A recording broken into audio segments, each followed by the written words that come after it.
Hello students, welcome to my channel. This is Gunjan Sharma. आज की video में बीएससी स्टूडेंट्स का एग्ज़ाम को लेकर जो एक छोटा सा डाउट है मार्किंग को लेकर, वो इस वीडियो में क्लियर करने वाली हूँ, क्योंकि इस चीज़ से रिगार्डिंग मेरे पास काफ़ी कमेंट्स आए हुए हैं स्टूडेंट्स के कि ये जो आपके बीएससी के पेपर्स लगते हैं, जैसे कि हर सब्जेक्ट के जो आपके तीन पेपर होते हैं, लाइक मैथ्स के 3 पेपर, केमिस्ट्री के 3 पेपर, इनऑर्गेनिक, ऑर्गेनिक, फिजिकल, इसी तरीके से हर सब्जेक्ट के 3 जो आपके पेपर होते हैं, तो क्या इन तीनों पेपरों को मिलाकर कंबाइन में पासिंग मार्क्स होना ज़रूरी है या फिर तीनों पेपरों में अलग अलग आपको पास होना ज़रूरी है? ये एक डाउट है काफ़ी स्टूडेंट्स का, जो कि इस वीडियो में क्लियर करने वाली हूँ। आपको बिल्कुल अच्छे से एक्सप्लेन कर देती हूँ कि क्या सिस्टम है, किन पेपरों में या किन यूनिवर्सिटीज़ में तो आपको हर पेपर के अंदर पास होना पड़ेगा और किन यूनिवर्सिटीज़ में आपको तीनों पेपरों का कंबाइन मिलाकर एक पासिंग मार्क्स का जो क्राइटेरिया है वो दिया जाएगा, जिसको आपको कंप्लीट करना है। ठीक है। नाउ वैसे तो ये जो पैटर्न है कि तीनों को मिलाकर पास होना ज़रूरी है या तीनों पेपरों में अलग अलग पास होना ज़रूरी है, ये डिपेंड करता है आपकी यूनिवर्सिटी पे। तो हर यूनिवर्सिटी का अपना अपना पैटर्न होता है, कुछ में एनुअल एग्ज़ाम लग रहे हैं, कुछ में सेमेस्टर एग्ज़ाम लग रहे हैं। इस तरीके से उनका जो मार्किंग पासिंग मार्क्स का पैटर्न है वो भी अलग अलग है।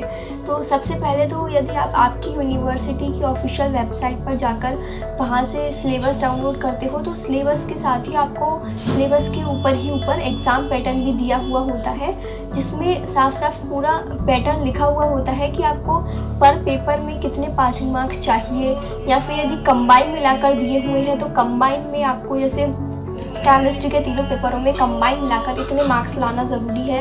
इस तरीके से जो आपका सिलेबस होता है उससे पहले ही आपको एक एग्ज़ाम पैटर्न दिया हुआ होता है कि आपका जो मार्किंग सिस्टम है वो क्या है।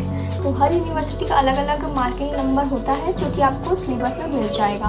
फिर भी यदि मैं मोस्टली यूनिवर्सिटीज़ की बात करूँ, तो जिन यूनिवर्सिटी में एनुअली आपके एग्ज़ाम्स लगते हैं, यानी साल में एक बार, जिनमें सेमेस्टर सिस्टम नहीं है, एनुअल सिस्टम है, जिन भी यूनिवर्सिटीज़ में, उन यूनिवर्सिटी में मोस्टली के अंदर जो आपका मार्किंग पैटर्न है एग्ज़ाम में, जो पासिंग मार्क्स का पैटर्न है, वो है कि आपको तीनों पेपरों में कंबाइन मिलाकर पासिंग मार्क्स लाने होते हैं। लाइक जैसे केमिस्ट्री का एक पेपर है आपका 50 नंबर का फिज़िकल, फिर 50 नंबर का ऑर्गेनिक, 50 नंबर का आपका इनऑर्गेनिक। तो एक तो ये है कि आपको 50 में से 18 मार्क्स लाने हैं पासिंग मार्क्स के पर सब्जेक्ट में। ऐसा कुछ यूनिवर्सिटीज़ में है। बाकी जो मैं आपको बता रही हूँ, एनुअल जिनमें पेपर्स लगते हैं, तो उनमें तीनों को मिलाकर कितने मार्क्स हुए आपके 150 नंबर। तो 150 में से आपको 54 मार्क्स लाने ज़रूरी होते हैं। जो आपके तीनों पेपरों को मिलाकर जो कंबाइन आपका टोटल होता है वो 54 होना ज़रूरी है। फिर उससे फ़र्क नहीं पड़ता कि आप ऑर्गेनिक में कितने ला रहे हो, फिजिकल में कितने ला रहे हो, इनऑर्गेनिक में कितने ला रहे हो। ये आपका तीनों पेपरों का जो पेपर होगा वो तो 50 नंबर का होगा, लेकिन तीनों का जो कंबाइन होगा वो आपका एक फिक्स होगा, 54 आपके पासिंग मार्क्स होने चाहिए। अब यदि इस 54 को तीनों में डिवाइड करें तो 18 होते हैं, तो इसका मतलब तो ये हो गया कि तीनों में 18 लाना ज़रूरी है। बट ऐसा नहीं है। जो मोस्टली एनुअल जिनमें पेपर्स लगते हैं जिन यूनिवर्सिटीज़ में, उनमें ये है कि आपको 150 में से टोटल तीनों सब्जेक्ट का मिलाकर 54 होना चाहिए। फिर चाहे आपके एक सब्जेक्ट में 10 नंबर हो, एक में 20 हो, एक में 25 हो, तीनों को मिलाकर 54 कंप्लीट होना चाहिए। अब आप उसको कैसे सेट करते हैं वो आपके ऊपर डिपेंड है। तो इससे आपको एक फ़ायदा भी मिल जाता है कि जो भी, यदि आपकी ऑर्गेनिक सब्जेक्ट वीक है या इनऑर्गेनिक सब्जेक्ट वीक है, तो उसमें यदि आपके कम मार्क्स भी आ जाते हैं ना, तो आपके जो अदर पेपर्स होंगे, बाकी के 2 पेपर्स होंगे, उनमें आप उनको कवर कर सकते हो। उनमें आप अच्छे मार्क्स लाकर उसका जो आपका मार्किंग कम है उसको मैनेज कर सकते हो, यानी तीनों को मिलाकर आपका पासिंग मार्क्स काउंट किया जाएगा। अब जिस तरीके से मैंने केमिस्ट्री में आपको समझाया है, इसी तरीके से आपके मैथ, जूलॉजी, बॉटनी, फिजिक्स, इन सभी सब्जेक्ट्स में होता है। तो केमिस्ट्री एक कॉमन सब्जेक्ट होता है मैथ्स और बायो स्टूडेंट्स में, इसलिए मैंने आपको केमिस्ट्री का एग्जांपल देकर यहाँ पर समझाया हुआ है। अब नाउ मैंने जो आपको तीनों में मिलाकर पास होने का जो क्राइटेरिया बताया हुआ है वो है मोस्टली यूनिवर्सिटीज़ में। बाकी कुछ यूनिवर्सिटीज़ में ऐसा भी है कि आपको तीनों पेपरों में अलग अलग पास होना पड़ेगा। यानी एक पेपर 50 का है तो उस 50 में से आपको 80 नंबर लाने होंगे, दूसरे में भी आपको 50 में से 18 लाने होंगे, तभी आप उस पर्टिकुलर पेपर में पास हो पाओगे। और यदि एक में भी आपके 18 से कम आ गए तो फिर आपकी बैक लग सकती है या फिर सप्लीमेंट्री आ सकती है उस पेपर में, ठीक है। तो इस चीज़ का आप ध्यान रखें। आपको एग्ज़ाम देने से पहले आपका जो क्राइटेरिया है, आपका पासिंग मार्क्स है या फिर एग्ज़ाम पैटर्न है, वो पता होना चाहिए कि किस तरीके से आपको पास होना है या फिर मार्किंग पैटर्न क्या है।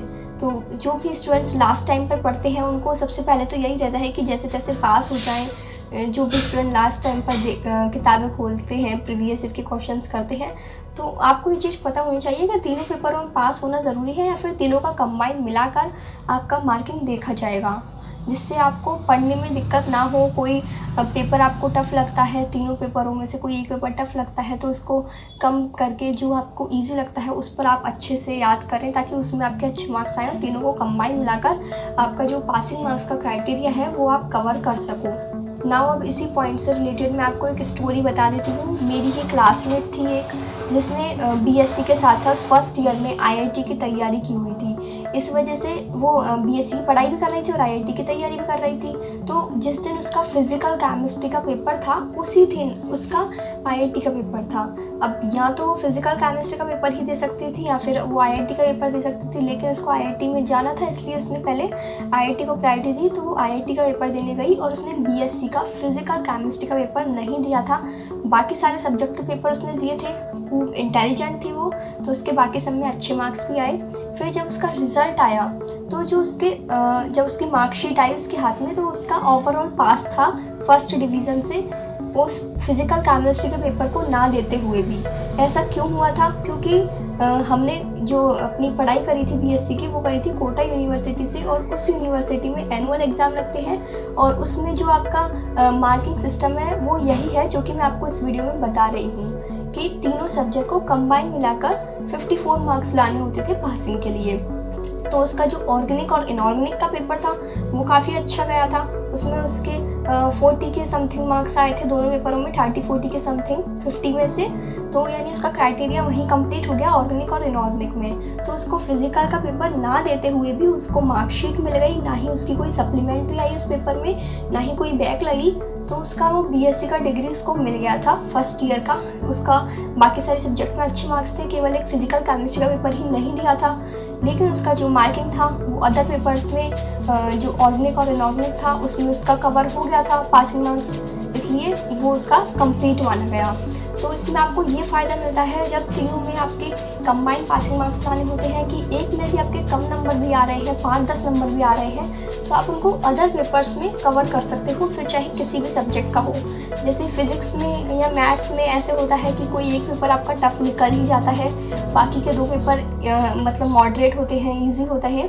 तो जो पेपर टफ लगता है उसको आप इतना ले लो कि उसमें हाँ ठीक ठाक 5-10 नंबर आ जाए या फिर थोड़े बहुत नंबर आ जाए, बाकी उसमें जो अदर पेपर्स हैं उसमें भी आप कवर कर सकते हो नंबर्स को, तो इससे आपका काम चल जाएगा।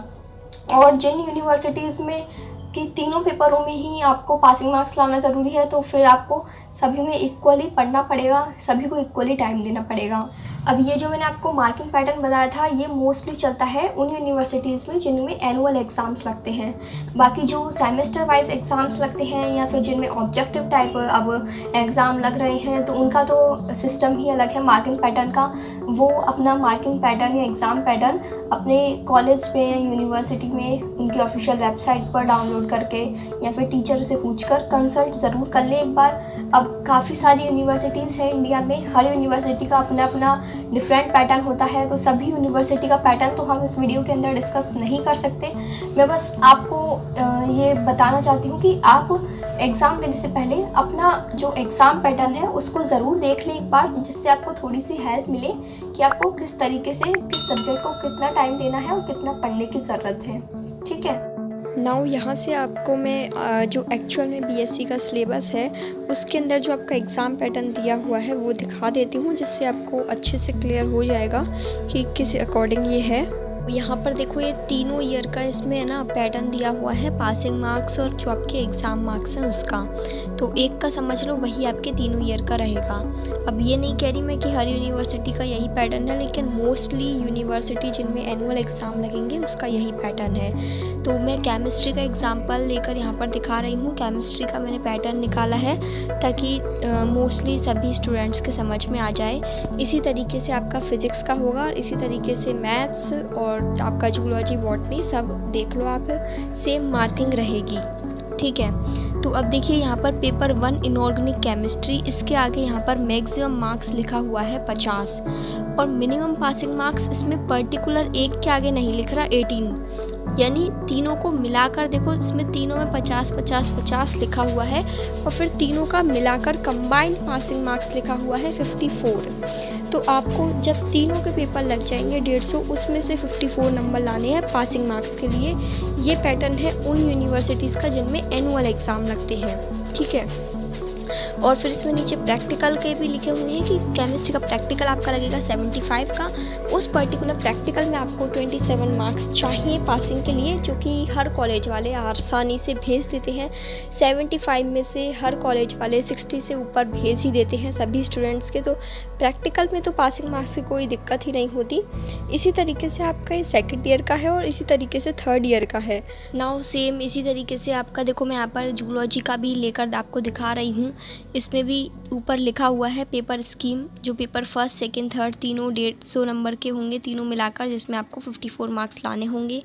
और फिर यहाँ पर इसी तरीके से सेकंड ईयर का है और थर्ड ईयर का है। अब देखो इसमें सेकंड ईयर और थर्ड ईयर में क्या लिखा हुआ है, तीनों के आगे 18 18 18 पर्टिकुलरली लिखा हुआ है, लेकिन वो मतलब ऐसे दिखा दिया कि हाँ पर्टिकुलर पेपर का 18 मार्क्स होता है मिनिमम, लेकिन आपका या तो होगा हर पेपर में ही अलग अलग 18 18 18 या फिर होगा कंबाइन यानी 54। तो ये डिपेंड करेगा आपकी यूनिवर्सिटी पे। तो एक बार आप अपनी यूनिवर्सिटी का पैटर्न ज़रूर चेक कर लें। आई होप अब आपको प्रॉपरली समझ में आ गया होगा what I want to explain in this video. So if this video is helpful for you, you can like this video and subscribe this channel for BSc related informations. Thank you for watching this video. Bye bye. Take care. Have a good day.